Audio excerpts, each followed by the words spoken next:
بسم اللہ الرحمن الرحیم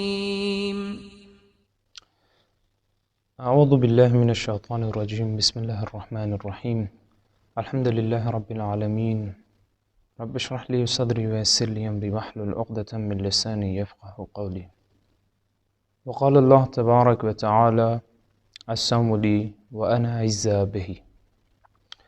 ناظرین کرام، السلام علیکم ورحمۃ اللہ وبرکاتہ۔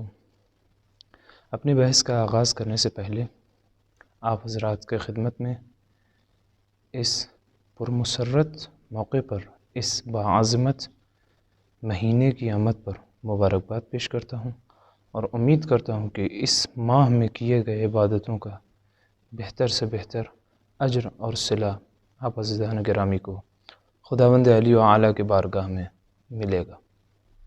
خداوند کریم حدیث قدسی میں پیغمبر صلی اللہ علیہ وآلہ وسلم سے ارشاد فرماتا ہے، الصوم لی، روزہ میرا ہے، وانا اجزی بہ، اور میں اس کا جزا اور پاداش ہوں۔ انسان اپنے سبھی اعمال کو کسی مفاد کی تلاش میں انجام دیتا ہے۔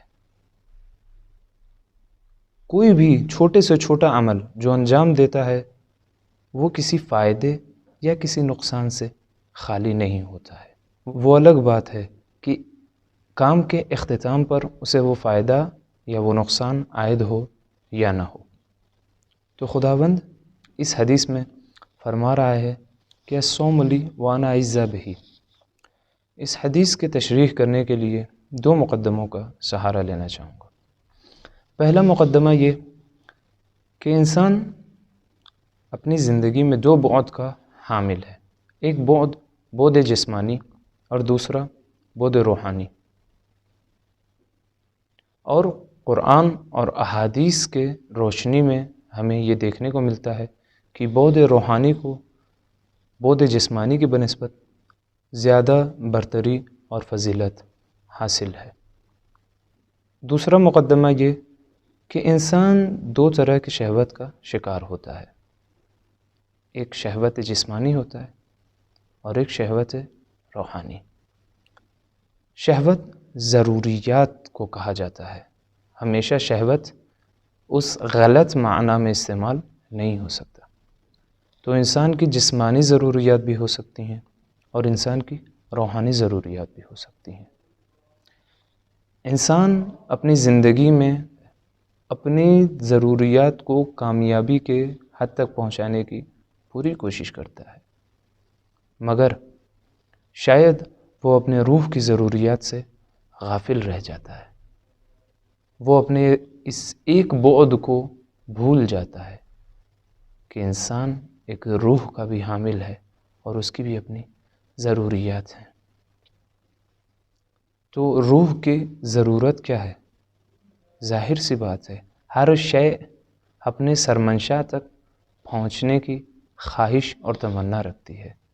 روح کی بھی ایک سرمنشاء ہے، روح کی بھی یہی خواہش ہے کہ وہ اپنے اس سرمنشاء سے ملاقات کرے۔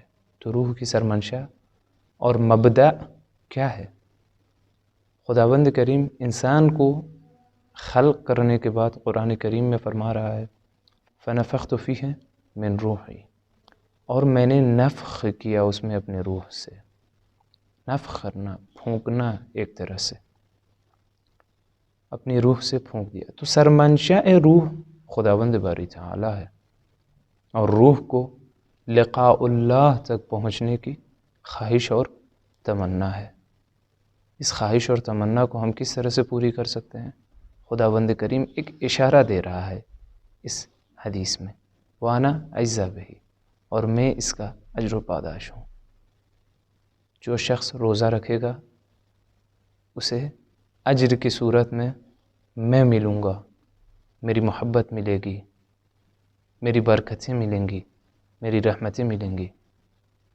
ظاہر سی بات ہے کہ روزے کے جسمانی فوائد کم نہیں ہیں، اور آج کی سائنس بھی اس بات کا انکار نہیں کر سکتی، مگر روحانی فائدے جسمانی فائدوں سے کہیں زیادہ ہیں۔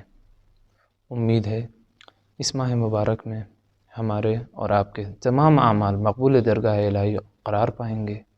وآخر دعوانا ان الحمد للہ رب العالمین.